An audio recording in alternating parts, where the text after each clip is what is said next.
Oh, oh, hello. What's happened here?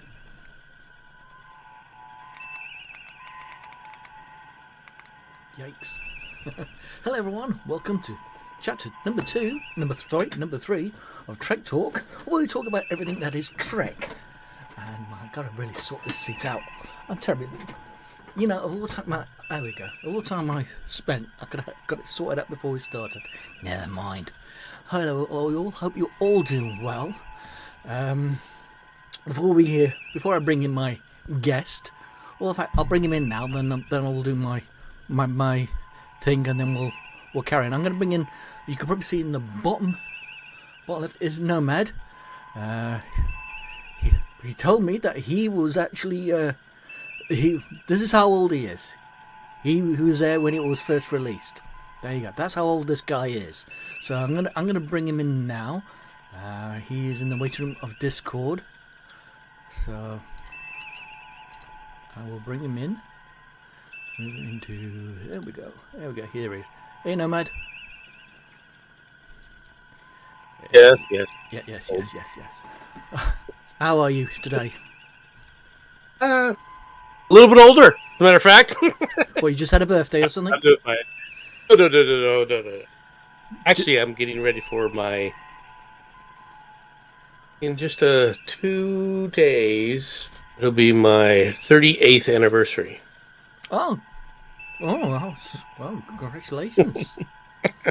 38 years of putting up with you. Salute. Yes, yeah.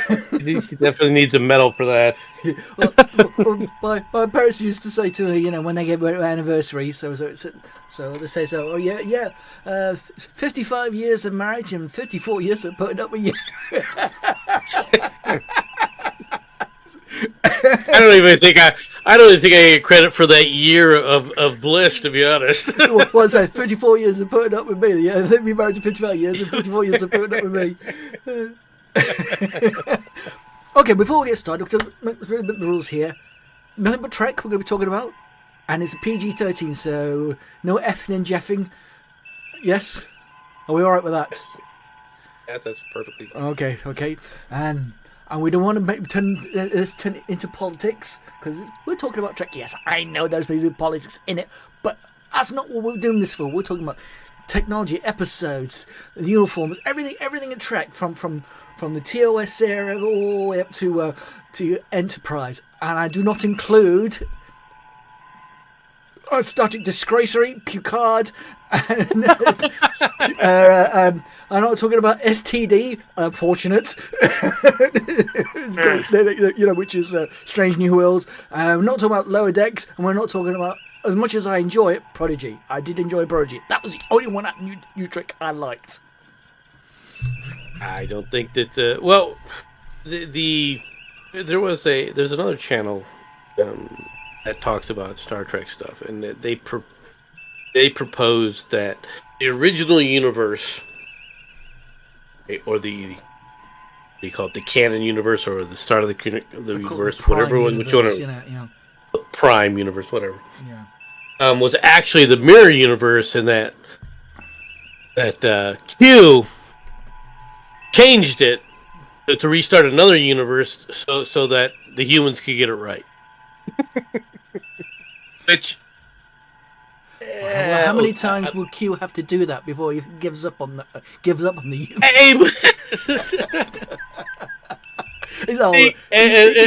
I agree. Go on. And I was thinking about that, going, okay, how tough would it be for Q then, if he's trying to create a better universe, to prevent the Enterprise and prevent Kirk from, actually going back with Scotty and Uhura back into the mirror universe. And that's how we ended up with Mycelium, spore drives, and Klingorks. So, I mean, let's not get too overly excited. In my opinion about that, let's leave the Prime universe as TOS alone. Right. As far as I'm concerned, from this universe that they created, to me, is an alternate timeline. I don't care what anyone says. Disgracery, Picard, Strange New Worlds. As far as I'm concerned, that's an alternate timeline. That's in my head. In my head, as far as I'm concerned. Yeah, yeah, and I would agree with that. That's really what it would take, right? And it should stay that way. Yeah. Okay? To me, if you're going to come back with a scenario of how the universes came into being, right? Then you have to start with the gateway, right? On the edge of tomorrow. Yeah, the Guardian Forever. Yes. Right. You would have to start from there and say, okay, what it creates is potential other universes when they go back in time and change things. Right. Right. And so that would make more sense to me. At least to be more consistent with the original series and so forth. Why? It kind of surprises me sometimes the way people talk about Star Trek when they come up with some fantastic ideas of their views of how things would go. All right, or what universes we're in with that, because there's no. I mean, granted, it's open, but there's no opening. That's pretty much how I try to justify my series, the Defiant. How to separate the Defiant from our universe, from the Prime universe. When I mean Prime universe, I mean TOS era Prime universe. Yeah. Mm-hmm. And I thought, what could I do? There have to be some monumental event. For that to happen, and I've brought that in. If anyone's watched the last episode so far, last chapter, I've made a reason for that to be there, to be bring on. However, the more I think about it, the more I'm thinking, well, in that case, but then again, I justified that when removing the Defiant out of the equation means that the Terran Empire don't get their hands in it either. Yeah, right. But the thing is, they're saying no. What this is what I've seen, what I saw, that even without let me finish. Even without the Defiant, the Empire was going to collapse. They just the appearance of the Defiant delayed it, but it was already on the verge of collapse. You know what I'm saying? It's only the appearance of the Defiant. It delayed that collapse, which brought up the Alliance. Okay, but the problem there is that the Enterprise is in the mirror universe prior to that. Which Enterprise? Oh, which Enterprise? The Starship Enterprise. Which one is it? The TOS the one, or is it? The Terran Empire. In TOS. Yeah. The Terran Empire Enterprise, the ISS Enterprise, yeah? Not the USS Enterprise. Right. Yes, correct. And I apologize. I'm not as much of a Trekkie as many people think that I am. Well, yeah. So I apologize. Yeah, I know what you're getting at now, which means now the Defiant's been pulled out. That means that the ISS Enterprise no longer exists. But what I was thinking of what I was thinking is, remember simple good example, Back to the Future 2, yeah, when Doc explains, the timeline is a straight line, yeah, and then that at some point it's changed and branched off. Now, who's to say but that one? Let's just say that original one continues on, but this new one where the Defiant has been pulled away creates a new timeline, so they can't exist in parallel lines. So it means that the timeline is still there, but the new one which I created carries on. You see what I'm saying? Which I do, which is why I like the theory of using the Guardian of Forever as the pivot point for that. Yeah. As it being the true, to use Guinan's words, nexus, which they talk about. Yeah, it's true, because that was the only time trial before they did the time jump. When they did the slingshot maneuver, that was before they did that happened. The Guardian Forever was the only way they could time travel, wasn't it? Right. Well, there's 3 TOS episodes, right, that I remember for sure that have time travel. One is, of course, the Guardian of Forever. The next one is the one you're talking about, where they have get something which causes them to slingshot back there was in an the accident. past. Yeah, the first time they did it was an accident, and they ended up in the 1960s. Yeah. Right. And then the other one was they when did they it on were purpose. right. They did it, but that one, and this is what I think is different between those two versus the Guardian of Forever. Those two didn't change in any way the past.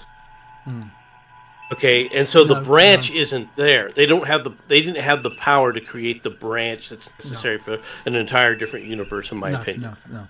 Now, granted, you can come up with lots of scenarios, and I am also of the opinion, in if we ever are able to do time travel of any way, shape, or form, it would be like you said. You can go back into the past, but it's not your past anymore. It's a different past, different one. Right, so you're no longer in that same one. No. But if you use a device like the Guardian of Forever, to always act as a pivot point for all the, then it makes more sense. Mm-hmm. Yeah. Right.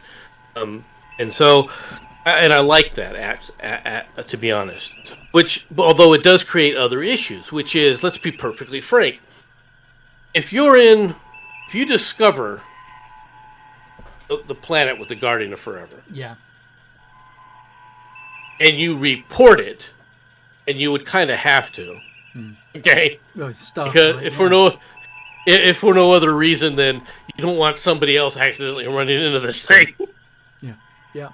Well, it became after that event, it became a quarantine planet when it was a highly secure planet to to hidden away. Okay. This is what I love about these people. They love to point out that the Federation constantly breaks its own rules.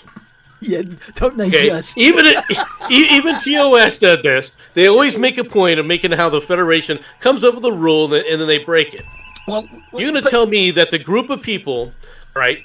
I'm serious. You're going to tell me a group of people who are willing to, in secret, figure out a way, right, to not only create a cloaking device, but actually use a starship in secret as a test bed for it. The Pegasus. Wouldn't go to that planet? Are you going to tell me that same group of people wouldn't go to that planet? There's no freaking way. They'd be setting up all sorts of research stations going on that planet.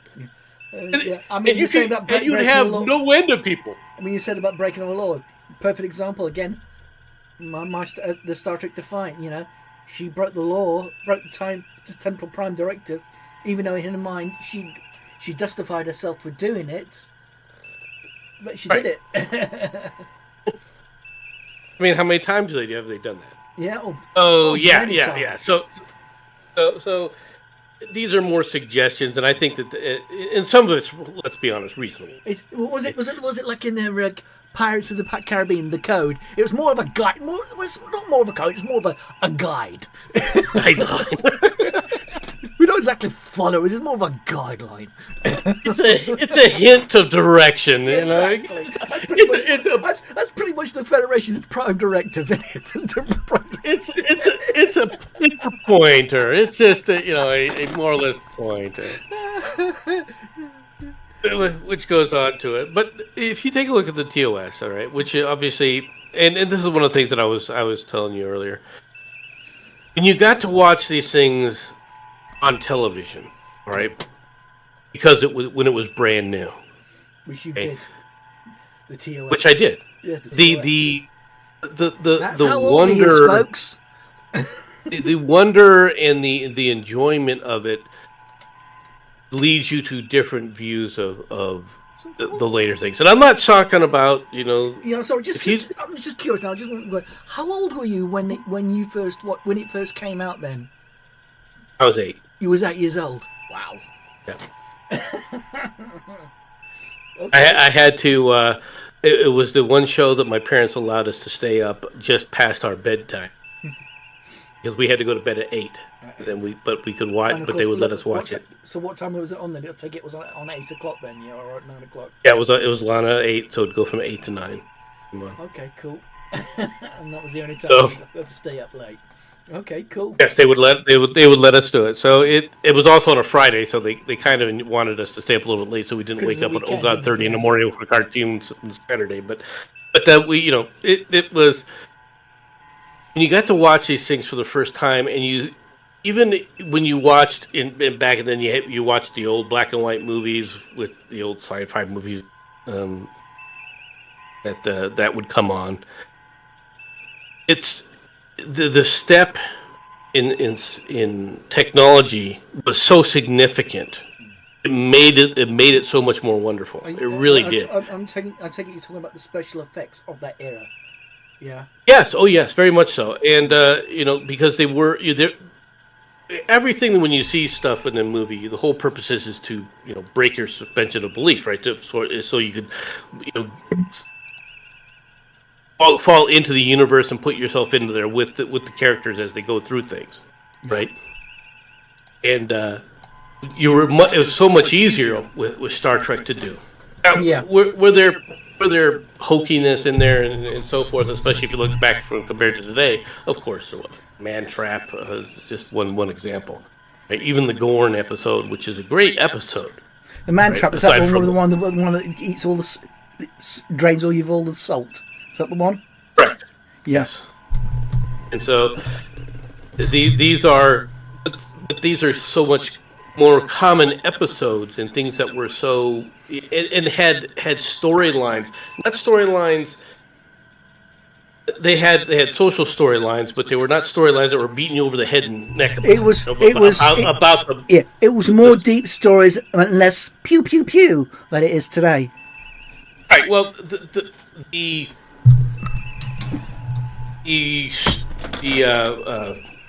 social message was a background. Of the story. They try. Right? Say, "Oh, look over here! Don't look at it. Look at the keys! Look at the keys!" Exactly.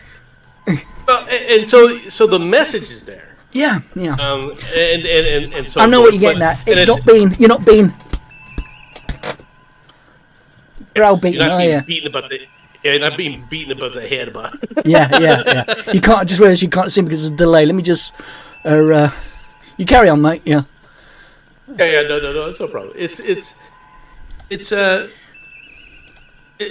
was so much more fun in so many ways, and it's one of the reasons why TOS, in my opinion, is still superior to the next generation. Oh, absolutely. I was born in the 70s, but I did watch TOS before even TNG came out, so I knew about TOS before TNG. So yeah, and I still prefer TOS. Don't get me wrong, I like TNG, but I still prefer TOS. TNG, I'm not saying I hate TNG because I don't hate TNG. No, I'm saying characters I hate in TNG. Oh, which certain characters are them? Just don't go on one of your tirades, okay?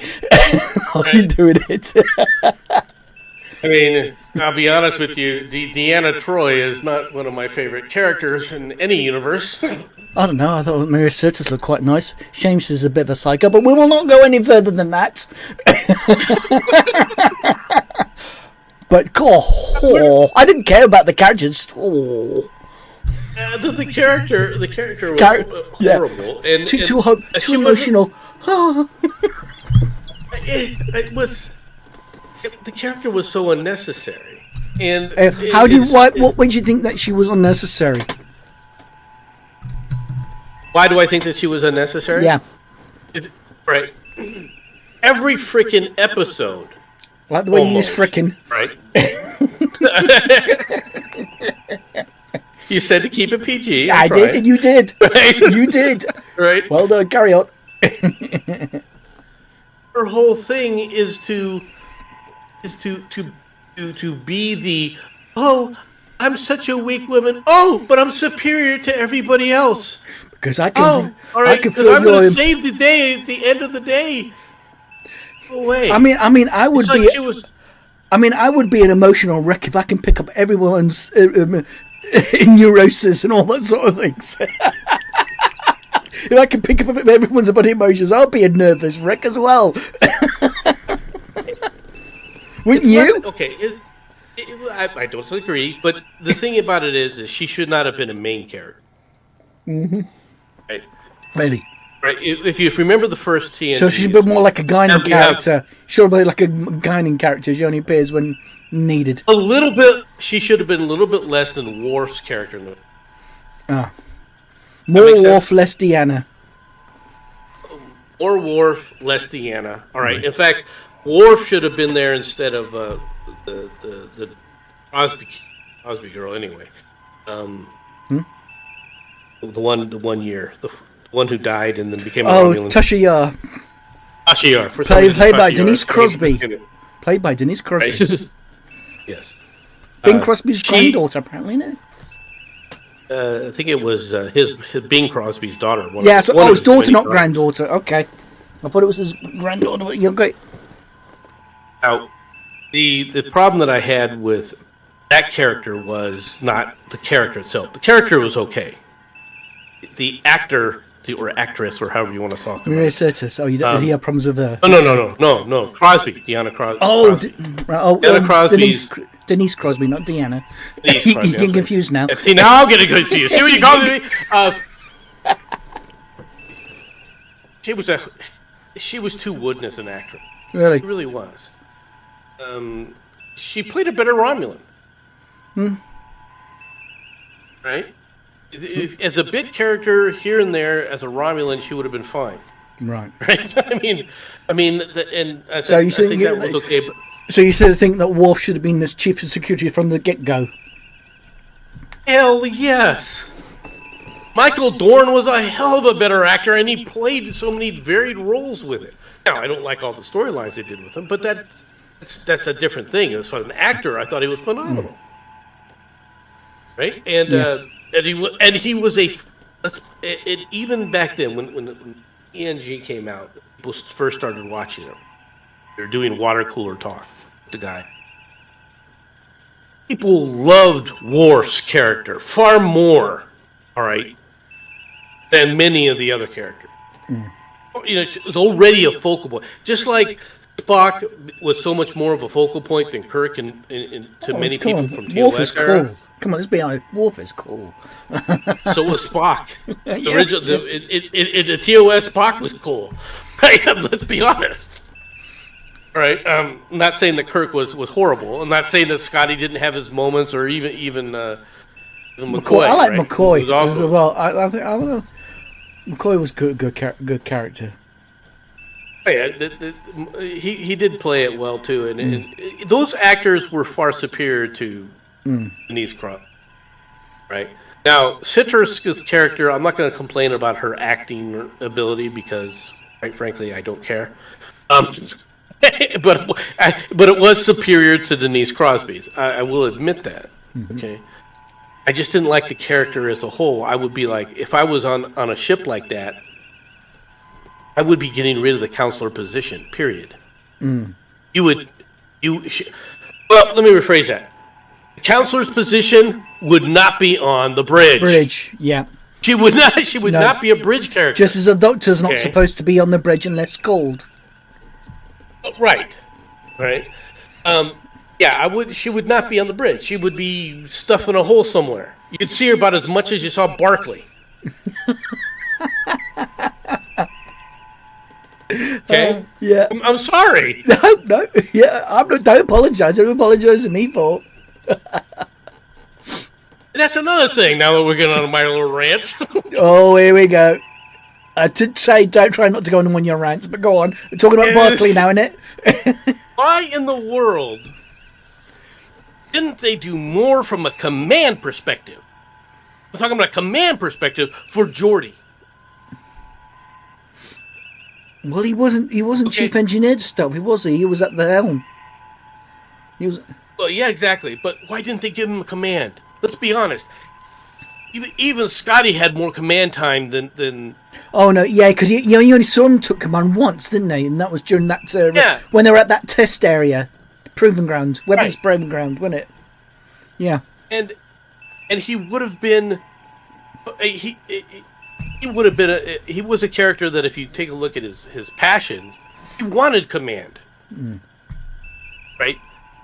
Yes, he liked the engines and so forth, but he wanted command more than that, right? And part of that was because technology had moved on to the point where an engineer like Scotty, right, Relic, who basically remember yeah, it was his ship.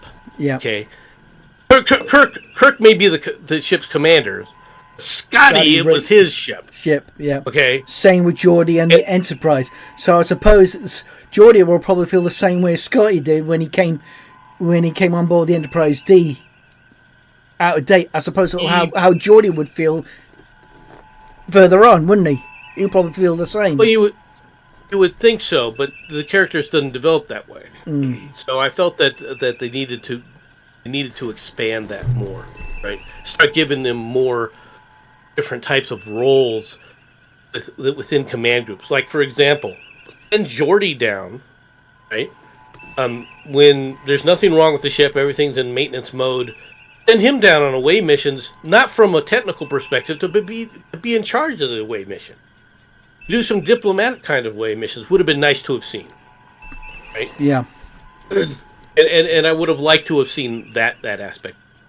The one episode in TNG that I absolutely despised, right, was one where Deanna Troi ends up being in command of that skeleton crew when they're trying to get rid of the yeah, 'cause the ship was badly damaged, wasn't it, or something? Yeah.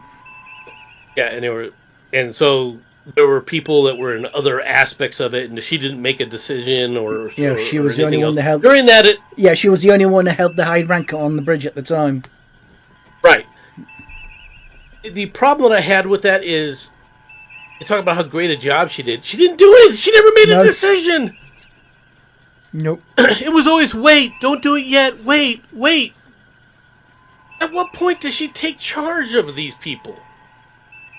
Right? Sure, it all works out well at the end, but not because of anything she really decided.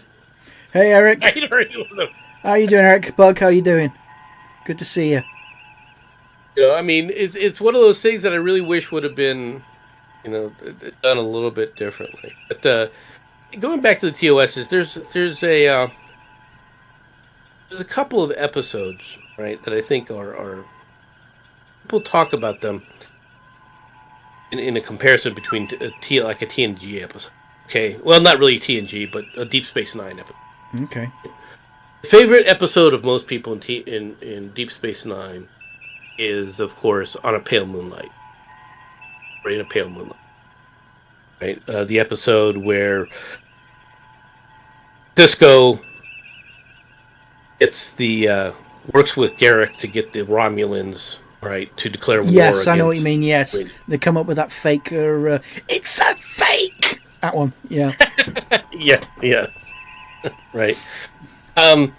So, hey, you Batman. So that one is often compared to probably the most enjoyable episode in TOS, which is Balance of Terror. Yes, always. That's my favorite episode, hands down, on the TOS. Is Balance of Terror, hands down. Right. And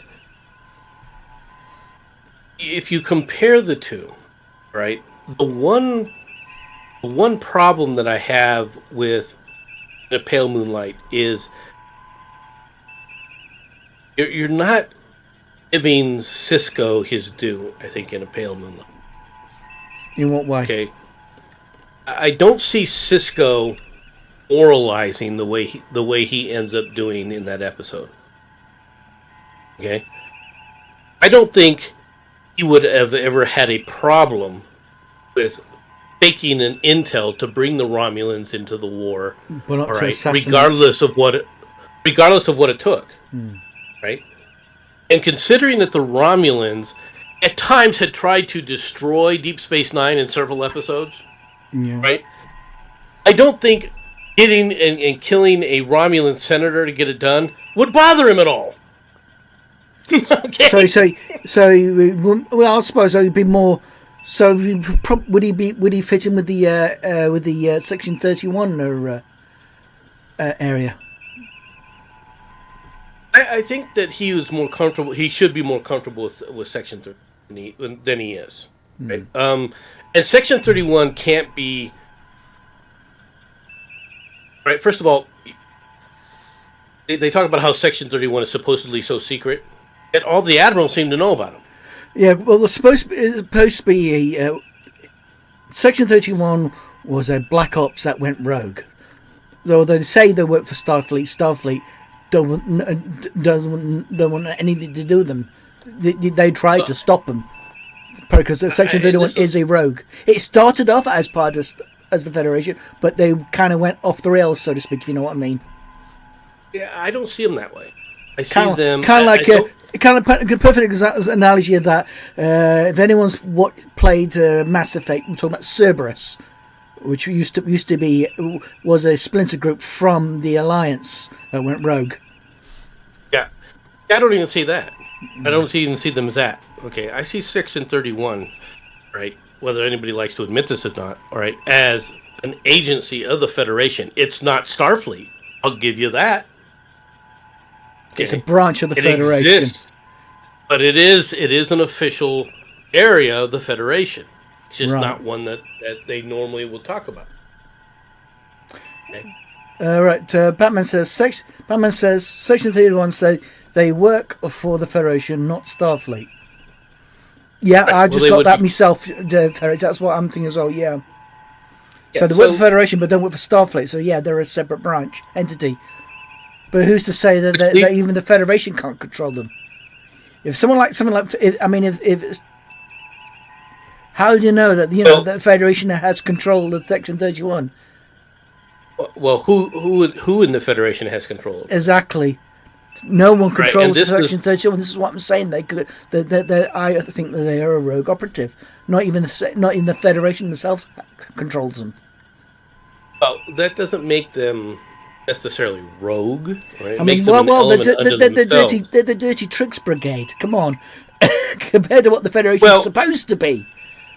Okay, but in even when governments of today, you have quote unquote dirty tricks people.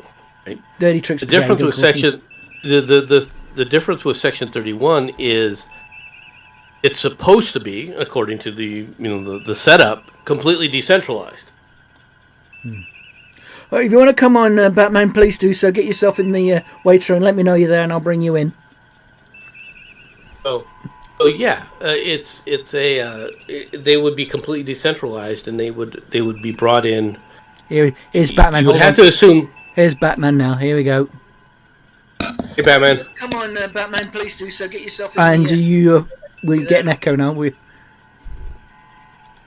we go. There I go. No, I was typing into chat there, but I might as well see it. I think Section 31, they're not a rogue organisation at all.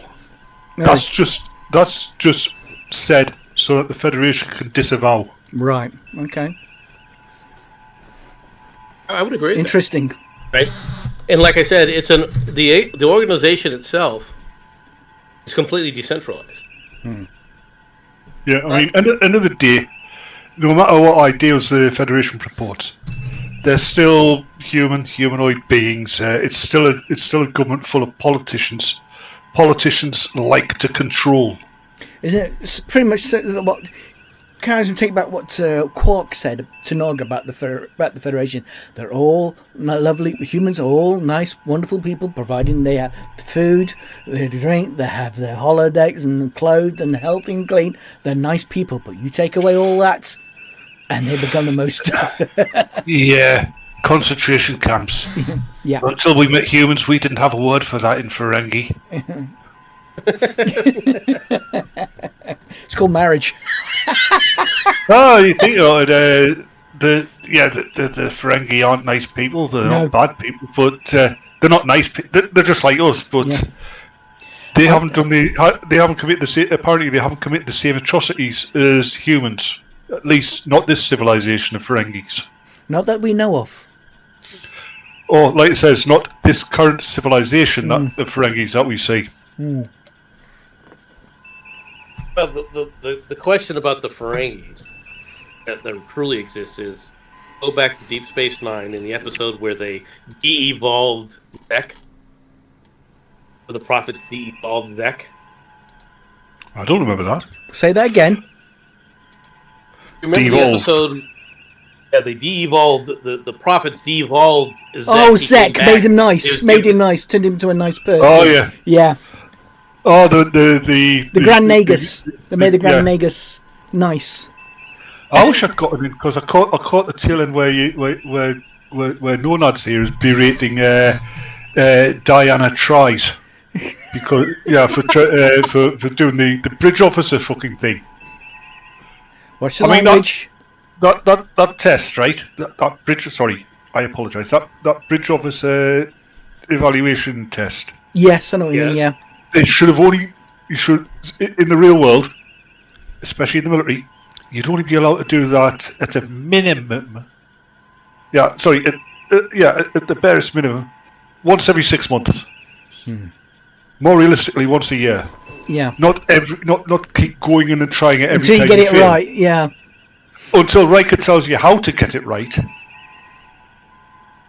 I mean, he didn't out and out tell her, but he shoulder charged her in the right direction. If you get my drift. I know what you mean. Yeah. Yeah. And besides, it still wasn't a real test because she knew those aren't real people. Yeah, if it was me, yeah, Jodie. But what happens at the time when you actually have to do it? You can't exactly prepare them for that, really, can you? Actually, yes, they could. It's like the Kobayashi Maru, isn't it? It's like the Kobayashi Maru. You're not supposed. No. So the Kobayashi Maru, you're not supposed to win it. It's just see how you deal with death. Actually, they could put them in that position without actually endangering anybody. And surprisingly enough, the answer was in an episode of Red Dwarf where they were, it was the one where they'd gotten back on Red Dwarf and it had been repopulated. Yes, I know. Yeah. Yeah, they were drugged and they thought they were really escaping, and they weren't. Yeah, I know what you mean. Yeah. They could do it that way. I mean, they don't know it's a simulation. Yeah. They think it's real. Yeah. I take it you watched that episode a couple of days ago then, because I watched that yesterday as well. Which episode? That one. It's just still in my mind. That was on a rerun, so I watched that yesterday. Essentially, that's what they did. That's what Section 31 did to Bashir. Bashir. They were testing him, or Bashir, however you want to talk about. Bashir. All right. No, he's English. When they were trying to recruit him, when they gave him the first recruiting. Yeah. Right? Oh, there's the one. Julian Bashir. It turns out he's an augment. Yeah. That was a decision made late in the day for his character because originally he really wasn't. What makes you think they wanted to do that? It's the way his character changed when that story arc came out. Yeah, even before he was actually outed as an augment. His character changed subtly. In what way? He became a lot more competent. Sorry, say again, Batman. He became a lot more competent, and then they outed him as an augment. Well, when they've been on that sort of frontier, actually do that, make him buckle up. Not that way, no, because it was like the normal story arcs are going. Then they decided to put this one in, and as soon as that story arc was in place, he became so much more competent. So you think he wouldn't be? So you think he wouldn't be as competent if he didn't put that in? Then I would have been competent, but not as competent. I mean, he was super competent, and I think that's all because they decided, hey, would it be a great idea if Julian Bashir was an augment? It's like that bit where they're trying to figure out a good ending for. I don't buy that, to be honest. But there you go. That's it's like when they're trying to figure out a good ending for Biddy, and I said Biddy, as in for The Empire Strikes Back. Right. Said, hey, would it be a great idea if Darth Vader was Luke Skywalker's dad? That was a last minute thing. You can tell. George Lucas had been watching some soap operas and he came up with that. I'm surprised. I'm surprised the twins separated at birth. Yeah. Yeah. That's another soap opera one. Yeah. That was in the second one as well. Or was it in the third one? Yeah. Third one. I don't know if I agree. I don't know if I agree with that he becomes more calm. He had been. They had subtly already shifted him prior to that episode. He's always been competent. He was just very naive because he was young. Yeah, which somebody with his augmentations wouldn't have been. But again, the way he was constantly easily tricked by Garak. Somebody with his augmented intelligence wouldn't have been fooled by Garak in the slightest. The problem is, if he'd been like a typical augment, he'd be very, very, very arrogant. Yeah, and he would have wanted to show it all the time. He didn't. He showed control. Do you know what my favourite Star Trek film is? It's actually that one where William Shatner's having a fight with the Mayor of London. The Wrath of Khan. Sorry, I retract that one. Okay. Once again, I mean, okay. Why did I bring? Tell me again. Why did I bring him on? But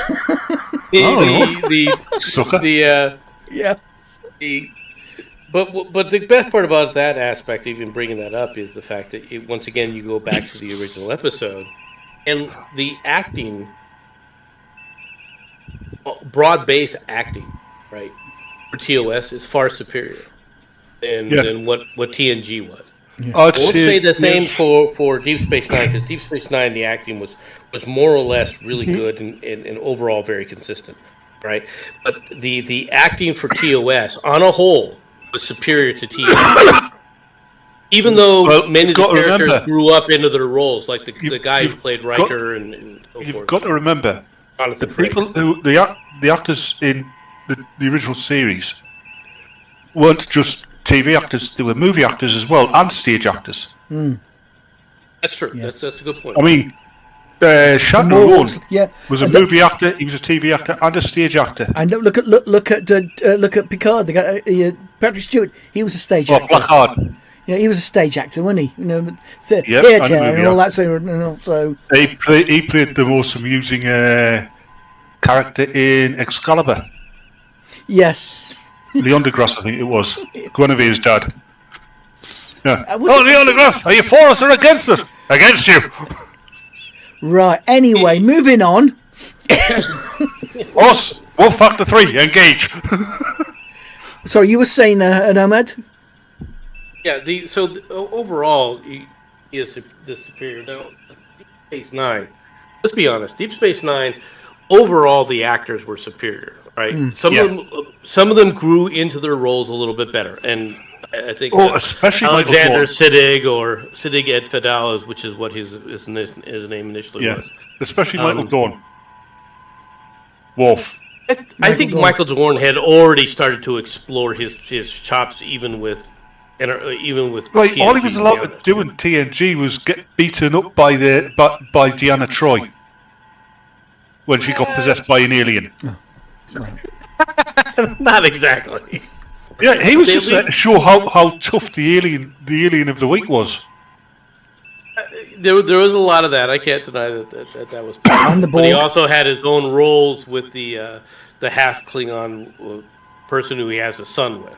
Oh yeah, so a little bit. So there's a little bit more involved in it than just that. She was even better looking as Dr. Solar. The Vulcan doctor. Yeah, Dr. Solar, yeah. Yeah. And she played an Andorian in the Star Trek Enterprise. She was also the female Q. Yes, I know that as well. Yeah. Had finger sex with Q. We're going ding ouch. Yeah. Wait, that was it? Yeah. Hey, you know what? Voyager. Why did you bring up Voyager? Was only slightly better than Discovery. Nowhere near the level.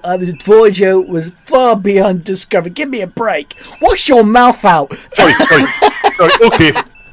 Okay. Voyager wasn't as good as the late season 2 of the original Lost in Space.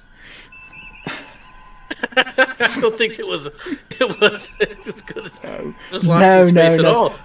Even Star Trek Enterprise was far superior than Discovery.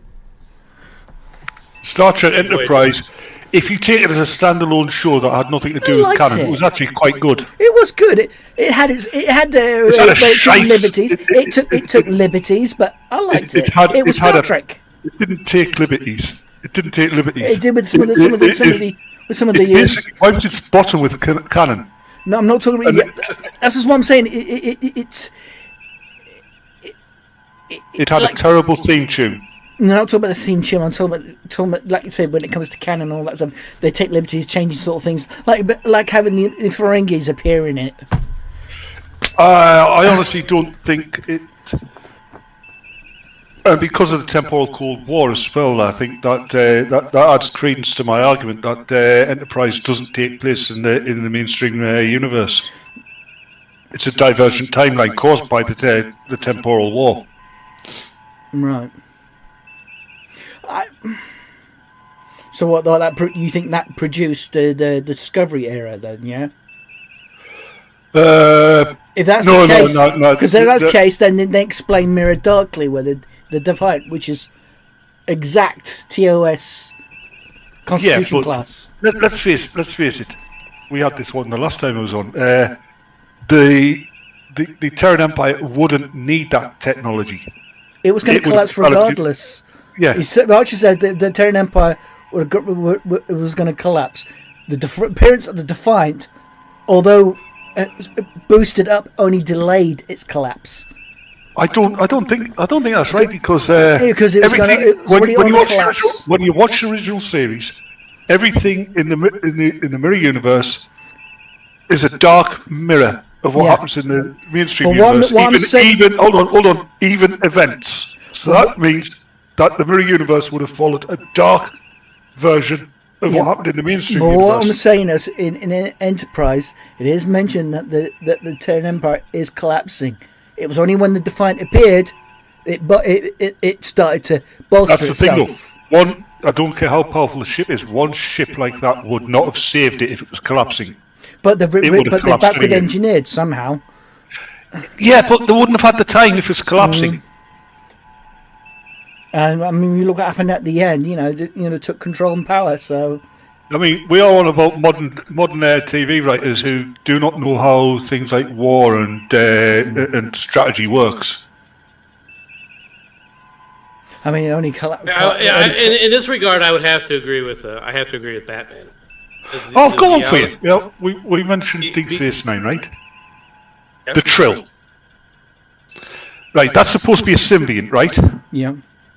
It doesn't do anything for the host, right? It just sits in the host's stomach and joins with their mind. The Trill is more of how I would call more of a memory bank, really. It's a parasite. Yeah, that as well. Especially when you look at how the Trill originally introduced in TNG. I mean, the parasite. I'm going to call it a parasite because that's what it is. It totally supplanted the host's personality. It didn't confer any physical or physiological benefits to the host at all. Just changed their personality. Yeah, it took them over totally. I mean, the Goa'uld from Stargate, right? Yeah, they totally override the host's personality, but they provide they give the body, their host's body, tremendous extended life. Yeah, extended life, an almost unbeatable immune system, enhanced strength. Yeah, that's a symbiote. It gives something. It gives something in return for being able to live in the host. Yeah, but the only difference is that the symbiote takes over completely. Yeah, but it doesn't have to, as we've seen with the Tok'ra. Yeah, the Tok'ra. Yeah, that's the Tok'ra. Yeah. Tok'ra, yes, yeah. That is a true symbiote. The Goa'uld aren't. They are parasites. They are true parasites. So the Trill. Really? Yeah, I think so. You could describe them that way. Especially the original Trill.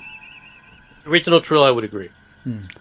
I would. I mean, I would agree that totally that the Trill is actually Parasite itself. That's who the Trill actually are. Yeah. Right? That the other host is not a. Basically, but I would say this. Okay, in Deep Space Nine, there are several episodes where they show that these symbiotes can basically throw electricity to an extent. So which is something she never does, right, in Space Nine. And if that was the case, it would have been nice if they would have shown those things, basically Dax doing that now and then. It would have enhanced the show, I think. I've often wondered one thing. Mm-hmm. Founders, right? The changelings. Right. What happens if they're on a planet, say, where the temperature's like minus 200 degrees? You think I like Terminator 2, innit? Yeah, I'm wondering if that happens to them. I mean, or can they use their shape-shifting abilities to counteract that? Well, if you think about it, I mean, remember the one episode where they come across another shapeshifter who transforms into an alien being that swims in space. Yeah. He hasn't frozen. Well, you don't get any colder than space. Not only the thing is, that wasn't the impressive thing. It's when he turned himself into a gaseous form. Yeah. The thing is, though, in space, because there's no atmosphere, there's no way for your heat to radiate out. You wouldn't freeze in space. You radiate. It would take a hell of a long time.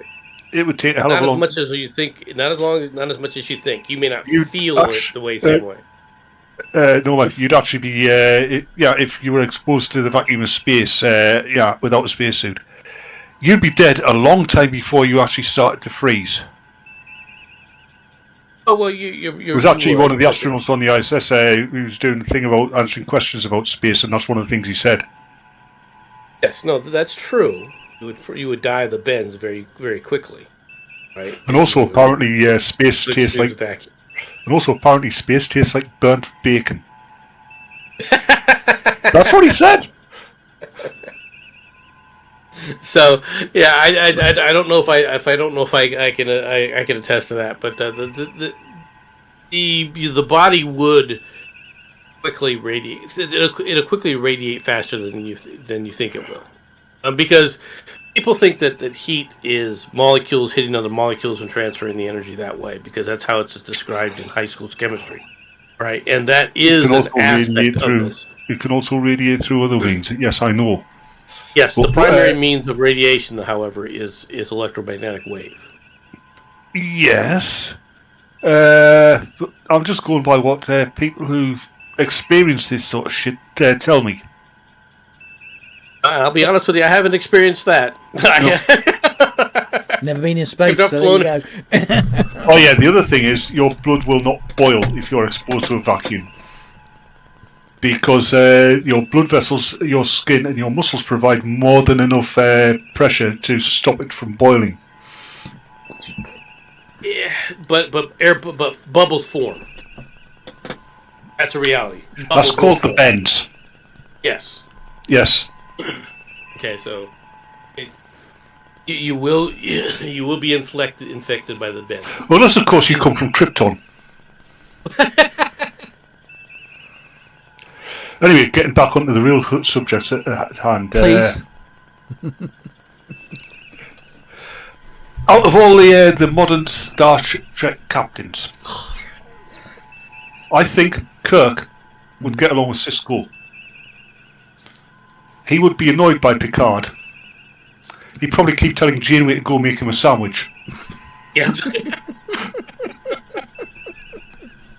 You tell her that's all she's good for. You would be wrong. She was really the worst officer pick for that initial mission. Yeah, I don't know why she would be picked for that mission. She's not even a combat-oriented. She wasn't a tactical officer. Scientist. She was a scientist. Yeah. Yeah, but you never find out what kind of scientist. which isn't. I'm just a scientist who does a Katharine Hepburn impersonation. A bad one, and excuse me, a poor one. Yeah, Janeway's never came across as all that. They were trying to make a Kirk with tits. It didn't work. Kirk with breasts. Yeah. No, with tits. I'm thinking about Too Hot and Chakotay. Hey, that's the thing. Chakotay had the potential. He would have been a better captain. Yeah, he would have been a better captain. He would have been a better captain. Do you know the best two characters on that show? Go on. Oh, forgetting them. Paris and Kim. Yeah, they were more of a a lot more of a body cup routine too, weren't they? They were a body cup. I like that. Like them. And you know what would have made a great spin-off show?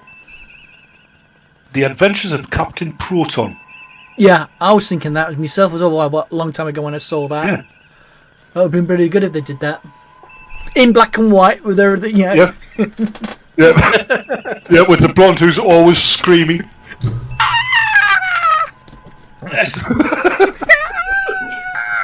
Trying to be like them. I remember reading somewhere the actress who played that part thought it was one of the best roles she's ever had. It was easy, but it was fun. But she had a sore throat afterwards. Yeah, I bet she did. Anyway, with all that screaming. Anyway, yes, that's something else. Yeah, modern Trek totally. And which modern Trek are we talking about? Are we talking about the Trek we like or the? That's not Trek. Yeah. Right. Okay, I agree. I agree. Picard turns up on the booby prize, right? I hate that. I hate the Galaxy class. If you can't tell, and he's waffling on about the carpet, the holodecks. Oh, right. Yeah, it's something that no other ship's got, and it's a new technology. Then along comes Voyager. Not Voyager. Deep Space Nine. Quark's got his holosuites. Then Voyager comes on, and Janeway's waffling on about how she used to play on the holodeck when she was a kid. They didn't have holodecks back there. No, they didn't. They didn't. The Enterprise D was I think was the first one to have the holodeck. Yeah, here's a weird one for you though. You know that in many ways the animated series is considered canonical. Yeah. Well, there was an episode called The Joker where the Enterprise became sentient. Yes, I remember that one. Yes. Jokes. Yeah, but they had this rec room where they could basically program it and it'd simulate any environment they wanted. So it was McCoy, Uhura, and Sulu, and they made this forest. And they wandered through it, and the ship's computer put a pit trap there, which Sulu fell into because he injured his leg. Yeah, but they didn't make it canon, though, did they? I don't know. I mean, it could have been something like a holodeck or something. I don't think they made That's exactly what it seemed to be. The thing about the holodeck is it's always bloody going wrong. Yeah. Well, not just that. Evil Lincoln. The safeties always get disabled. Yeah, and evil Lincoln escapes from it. Yeah, it basically yes, but the big problem with it I have with it is the power requirements or something like that. It for just a single one would take the output of several different Galaxy-class starships to actually run correctly. Because of thinking about how fast those environments have to move, and you have to change those things on a microsecond by microsecond or nanosecond by nanosecond basis, right? The power requirements within a holodeck have to be absolutely outrageous. Yeah, the silence you can hear is us arguing with you. Okay, so I don't have a problem with the idea of a hologram per se on some of these things. To have a holodeck, you couldn't put one on a freaking isn't on the a starship, let alone having multiple. Isn't the holodeck has a separate? Doesn't the holodeck have a separate power system? No, everything in Starship runs off the antimatter.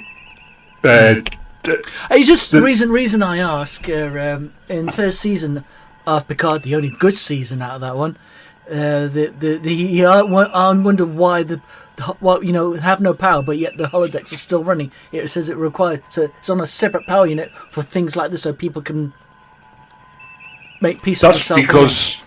That's because New Trek doesn't know what it's talking about. Yeah. Well, the thing is, season 3 was written by somebody who knows about Star Trek.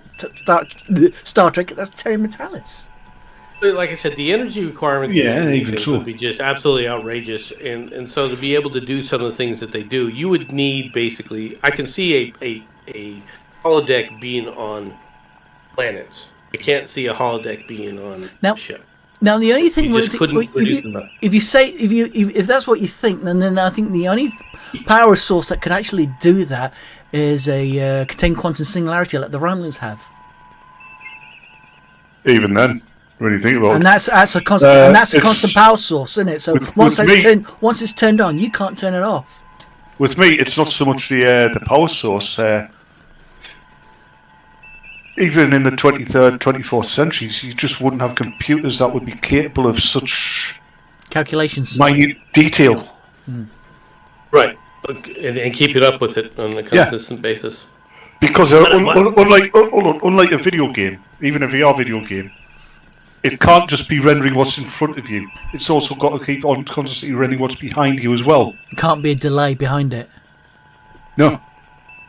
Right, which leads me to the next thing when you're talking about the quantum singularity of the Romulans. You brought this up. If they can't turn it off, okay, and it stays as a singularity, that means every time you destroy a Romulan ship, it creates a black hole. Yeah. I think that's Peyton. Goldilocks, actually. See how I said that one?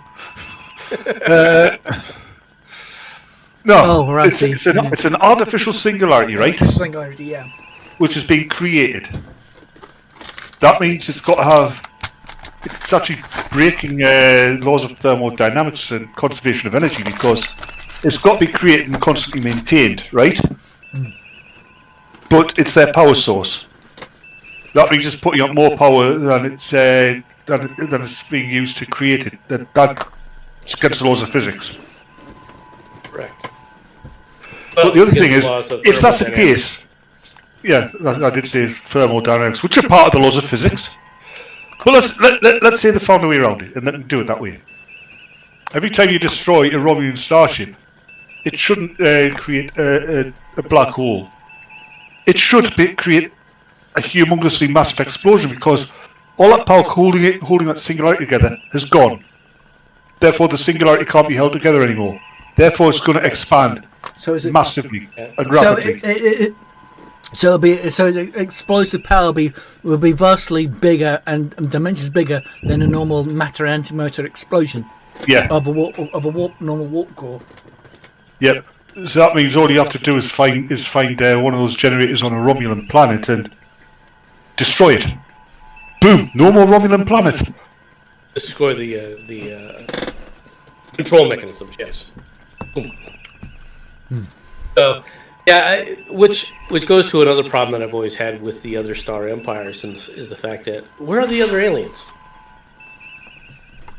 I just wish that we would have seen more other aliens that were under the Klingon Empire, or more other type of aliens.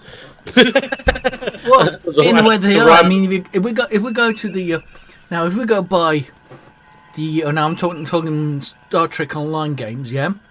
Yeah. If you choose the either the Klingons or the Romulans, there are other races that we recognise that are part of that empire. Right. The Gorn. And the Orions, the Gorn and the Orions are on the Klingon ships. Yep. No, the Orions are there, don't we? Anyway, moving on. before you lower the tone. Because of their devious nature. so they can do things that Klingons with their honor can't do. I mean, and I know with the Romulans they have the you have the Remans, but I can't remember now what other races they had on that. I'm going by the online game. You know what I mean? Yeah, I can't offhand. No. I found the Klingon. Hey, Dusty D, how are you doing? Hello, Dustin. I find the Klingon faction and the Romulan factions to be really boring. Well, the game. You're talking about the game. Yeah. Yeah.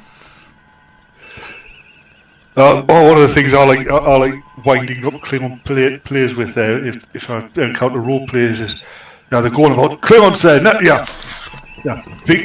Being the greatest warriors in the galaxy. And yes, that's why you never win a war. Unless, of course, you're fighting alongside the Federation, and you will win. and even then, you come second. Yeah. Okay, well, since you guys are bringing up this is something else that I've always kind of wondered about.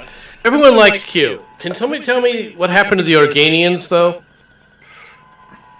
Do you think the Organians are going to let the Q run around like they're own the place? The Organians, they appeared in TOS, didn't they? Yeah. Yes. Yeah. Yeah. Wolf in the Fold? Yeah, I know which one. The Organians tend not to interfere. No. They only really interfered that once. And that was to force a ceasefire between the Federation and the Klingons. Okay. But once again, they exist. Do you think they're going to allow a race such as... Especially when they got a don't interfere mentality, they're going to allow a race like the Q to interfere whenever they so desire? The Q don't interfere that much. The Q himself. The Q's interference as TNG goes on seems to be more like basically forcing the races that they're interfering with to... Well, Dustin says that the Organians left the universe. Well, I'm not sure about that. But the Q seem to basically goad other race, the lesser races as they would call them, into achieving their potential, or even going beyond their potential.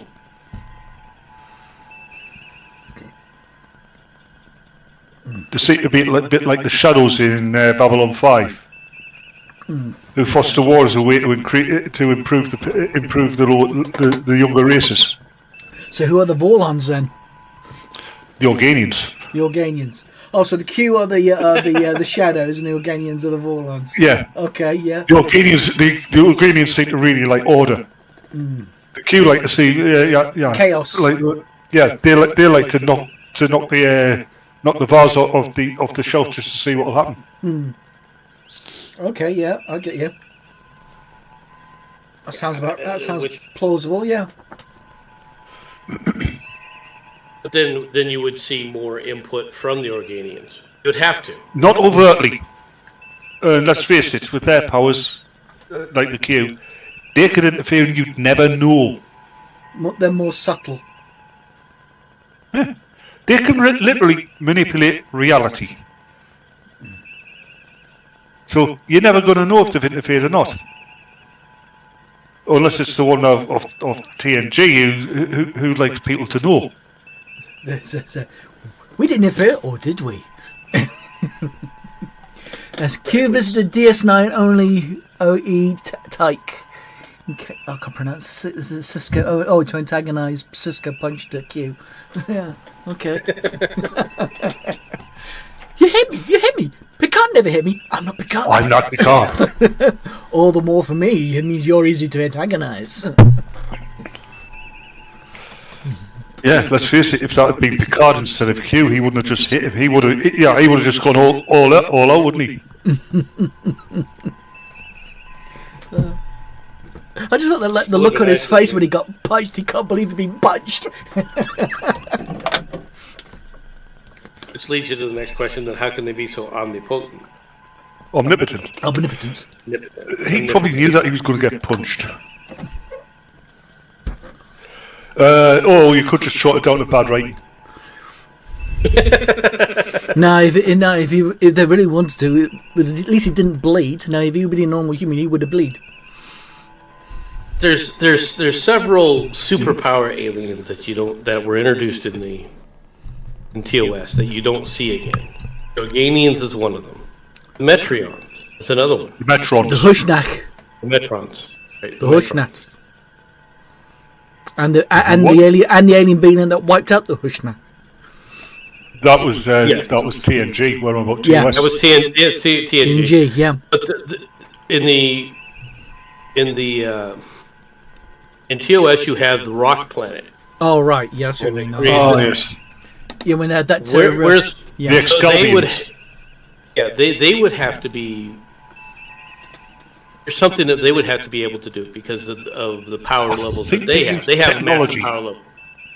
You have the Goth of Squire. Squire Gothos. Yeah. Which I'm sick of people saying, oh, he was a Q. No, he wasn't. No, he was not a Q. Who's that, Tremaine?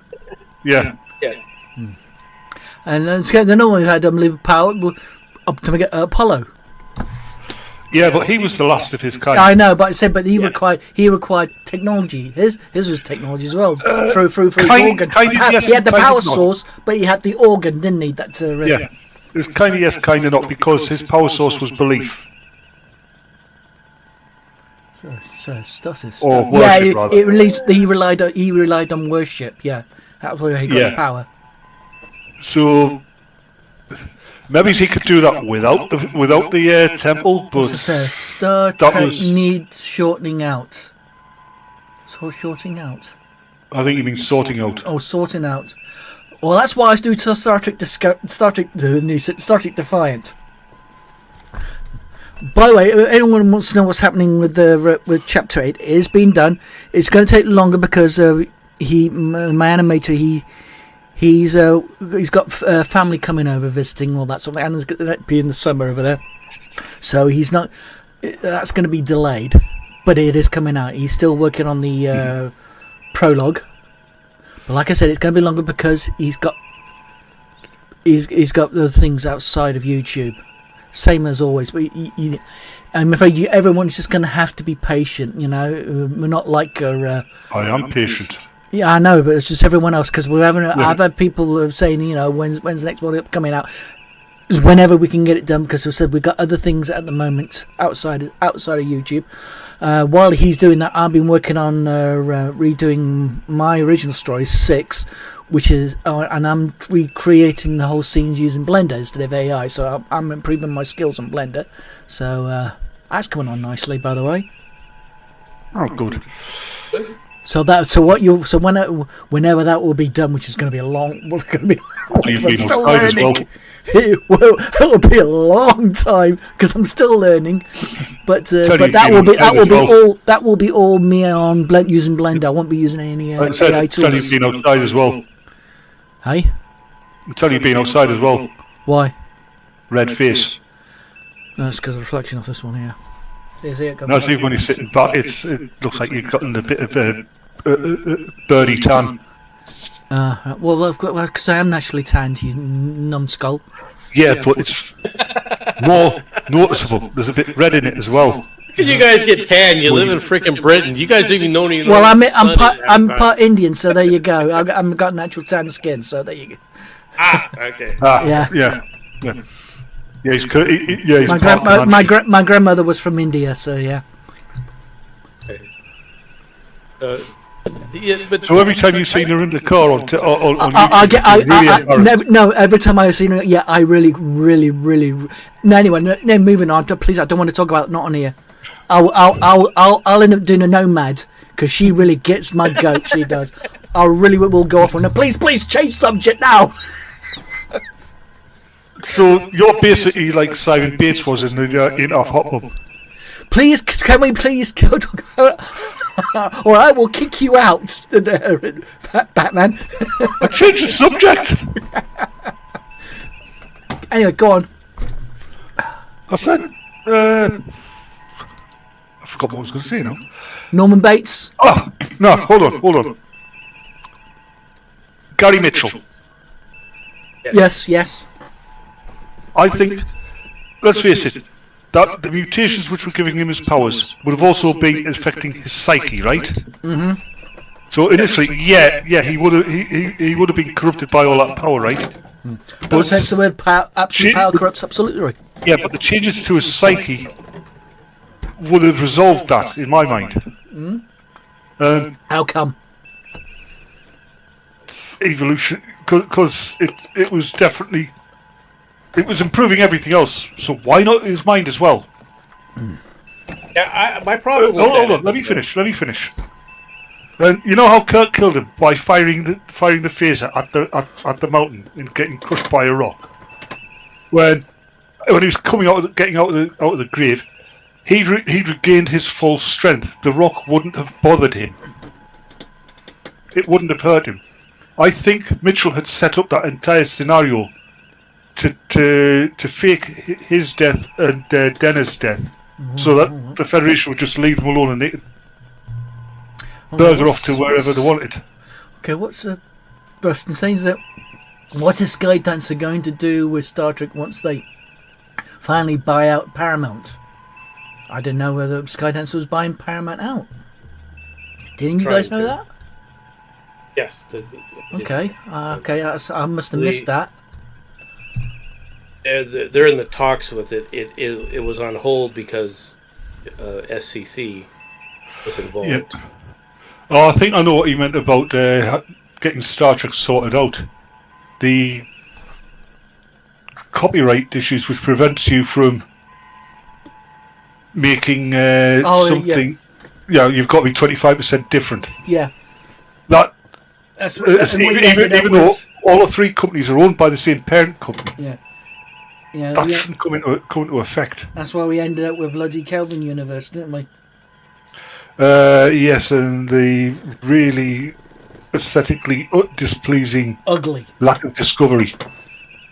The Klingorks. Oh yes, with their 4 nostrils. And apparently, and double everything else. That's one thing.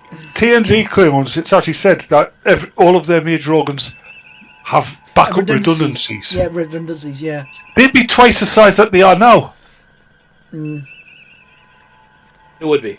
Yes. It would have to be. Pretty close. Yeah. It'd have to be a lot larger, that's for sure. At which point you would have to need, in order to supply the oxygen, right, their lung capacity would have to be absolutely massive. Yep. They have to be freaking close to. But regardless, I agree with you when it comes to Mitchell, right? I've often thought that the way that Mitchell, that he goes nuts. Kirk was his best friend. Yeah. He loved Kirk. Okay, there's no way. Even with all the arrogance and other stuff that's going in there, that his love just goes away. I would No. I would have loved to see how it would have gone if Gary Mitchell hadn't gone. How whole season into the films, if Gary Mitchell hadn't turned into an Esper. Kind of wondered that. And what's worse is what sort of character he would be. When you get to that level and you're going into that process, right? And you have the doctor, she's doing it too. Tell me why they didn't evolve the entire crew. It said it only affects certain people. Not everybody could. Most people couldn't, which is why some of those who were like in between that being able to and not being able to, the energy from the barrier, if you remember, basically burned their brains. It did kill. There were several people that were killed. Yeah. Yep. So that'd be a eternal kill or do nothing at all. Right. Well, why then couldn't they go? Well, okay, since we're already this evolved and we know how this burns out the brains, how can we then? Why wouldn't we try to evolve them without the burning out taking place? I wouldn't either, because it's basically like Dustin was right there. Dusty D said there. Dustin said there something about certain PSI levels. Yep. It's basically like the same reason they've got that the Federation have a prime directive. Yeah, you can't uplift a primitive society to a highly technological society because they're going to miss all the steps in between. Which is something that me and Nomad have been saying, which they always break themselves. They didn't in the original series nearly as much as people think. Not nearly. You get to the next generation though, and they don't really know what the prime directive means. I mean, we can't interfere in this culture. Our planet's going to be hit by an asteroid. We just got to stand by and watch. That's not what the prime directive's there for. If you've got even in Kirk's day, they would say that even if you're going to break the prime directive, but you're going to save this culture, you save the culture. In fact, they had been doing that. In fact, that's the one where Quirk gets married. That's exactly what they were trying to do. Quirk, when he gets married in the episode with the Native American. Yep. Kyrock, yep. That's where the preservers were first mentioned. Yeah. Right. Which leads to the next question. That's another group of aliens. There's several groups of aliens. The preservers have died out. They constantly talk about. But yeah, but there's more there's more archaeological studies that would have to have been done with them, right? Oh, yeah. You're going to have them. You have the Iconians and all the rest Stargon's of that. people. Sargon's people is another one. The ancestors of the Vulcans, apparently. Well, I don't know about that. That's what was heavily intimated in that episode. What was it when they made Picard a deity? No, we're on about the original series. Oh, sorry. Go on. Yeah, where they borrow Kirk's box and this female doctor's bodies. Yes. I know what you mean now. Yeah, with the spheres. Yes. Oh, and that one you're on about the proto-Vulcans. Yeah. Proves that the writers by then didn't understand how Vulcans worked. Because Bronze Age Vulcans who are automatically becoming logical and have abandoned their belief in religion. No. Yeah, that's not... Right, guys, we're going to have to end it here now because we've been doing this for an hour and a half now. I didn't want to go any higher than that. Thanks, guys. Thank you, pair of you, for coming on. And everyone else who managed to stick around. Thank you very much. We'll try and do this again whenever we can, as soon as we can. Until next time, have a great day. Bye-bye for now. Bye. Bye. That's for Daniel. Yeah, just